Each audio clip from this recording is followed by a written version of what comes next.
વડગામના ધારાસભ્ય જિગ્નેશ મેવાણી પહોંચ્યા Deesa civil hospital. મરણ જનારના પરિવારજનો સાથે જિગ્નેશ મેવાણી સહિત કોંગ્રેસનું પ્રતિનિધિમંડળ કરી મુલાકાત। પરિવારજનોને મૃતદેહ મળતા ન હોવાના લગાવ્યા ગંભીર આક્ષેપો। પરિવારજનોને જાણ કર્યા વિના મૃતદેહને મધ્યપ્રદેશ રવાના કરી દીધા હોવાના પરિવારજનોએ આક્ષેપ લગાવ્યા।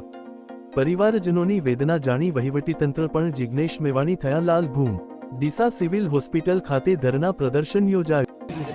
એવું કયું પાપ અને એવો કેવો ભ્રષ્ટાચાર રાજ્યની સરકાર સંતાડવા માંગે છે કે ડીસાના ગોડાઉનમાં ગેરકાયદેસર રીતે ફટાકડાના ઉત્પાદન બદલ જે આગ લાગી અને 20 જેટલા નિર્દોષો માસૂમ બાળકો સહિત હોમાયા, એનાથી લાજવાના બદલે આ નાલાયક સરકાર અને ભ્રષ્ટ તંત્ર, આ માતા મારી પાછળ બેઠી છે, એમને એમની મૃત્યુ પામનાર દીકરીનું મોં નથી જોવા દેતા। એની લાશ એમની મરજીની વિરુદ્ધ મધ્યપ્રદેશ જવા રવાના કરી દીધી। આપણા ગુજરાતમાં શું ધંધા ચાલી રહ્યા છે? એવું કયું પાપ છે જે બનાસકાંઠા જિલ્લા કલેક્ટર તંત્ર છુપાવવા માંગે છે? આ સવાલ પૂછવા માંગુ છું।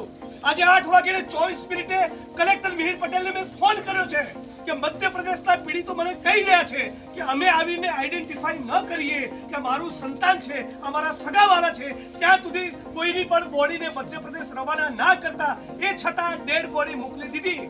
કોની સૂચના હતી? કમલમની? ગાંધીનગરની? કોની સૂચના હતી? એવા શું ધંધા તમે કર્યા છે? એવા શું પાપ કર્યા છે કે તમારે આ બધું છુપાવવું પડ્યું છે? જેણે પોતાનું સ્વજન ગુમાવ્યું, જેણે પોતાનો ભાઈ અને દીકરી ગુમાયા, એ પોતાના સ્વજનનું મુખ પણ ન જુએ, મર્યા બાદ પણ મોઢું ન જુએ। જે લોકો કાળી મજૂરી કરવા ગુજરાતમાં આવ્યા, ગુજરાત માટે, દેશ માટે જે લોકો ઉત્પાદન કરતા હોય, એમના શ્રમનું તો મૂલ્ય તમે ના સમજ્યા। મરી ગયા પછી એમને લાશ જોવાનો તો આ કાયદાની વિરુદ્ધ છે। નજીકના નિયરેસ્ટ મેડિકલ ઓફિસર પાસે એનું પીએમ કરાવવું પડે, પરિવારજને આઈડેન્ટિફાઈ કરે, પછી પરિવાર પોતે બોડી રિસીવ કરે। અને મધ્યપ્રદેશની પોલીસે, મધ્યપ્રદેશના સરકારના માણસોએ અહીંયા ગુજરાતમાં આવીને દાપણ કરવાની શું જરૂર? બોડી એને મળવી જોઈએ જેનું સ્વજન હોય। આ માં કહી રહી છે, માં ખોટું બોલી રહી છે? પૂછું તમે એમને, કોણ તું તમારું? આપका कौन था? मेरा पोता बहू था। इनका पोता बहू था। पोता बहू था। मेरी किरानी थी, मेरा पोता बहू था साथ में। मेरी बेटी भी थी, बेटी जमाई दो लाड़ी थी मेरी। कौन है मेरा सारा बुढ़ापा का? ये क्या न्याय दिया मेरे को सरकार ने?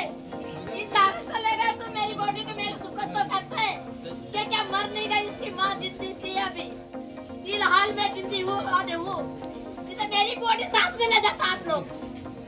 હું માંગણી કરું છું કે આ અધિકારીઓની ભૂમિકાની પણ તપાસ થવી જોઈએ। ફેક્ટરીમાં ઇલીગલ ફટાકડાનું ઉત્પાદન થતું રહ્યું તો ત્યાં સુધી સ્થાનિક પોલીસ પ્રશાસન શું કરતા હતા?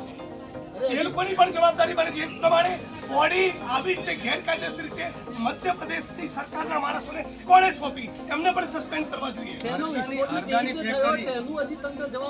બિલકુલ, કયા વિસ્ફોટક તંગારી પદાર્થો હતા, કેટલા દિવસથી ચાલતા હતા, અને અચ્છા, જે અધિકારીઓની ફરજ બેદરકારીના કારણે આ કાંડ સર્જાયો એને તપાસ સોંપી છે। એટલે રાજકોટમાં જે બન્યું, બીજી ઘટનાઓમાં બની એમ ખીરની તપાસ બિલાડી કરશે। આ એસઆઈડી ફ્રોડ છે, આ એસઆઈટી એ નકરી 420 છે। હું માંગણી કરું છું જેની ઇન્ટેગ્રિટીમાં શંકા ના થઈ શકે એવા અધિકારીને તપાસ સોંપો।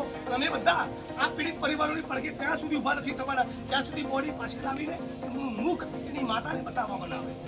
મારા પરિવારનું કોઈ સ્વજન જતું રહ્યું હોય અને બીજા રાજ્યની પોલીસ એને લઈને જતી રહે, આ કઈ રીતે ચાલે? ફટાકડાની ફેક્ટરીમાં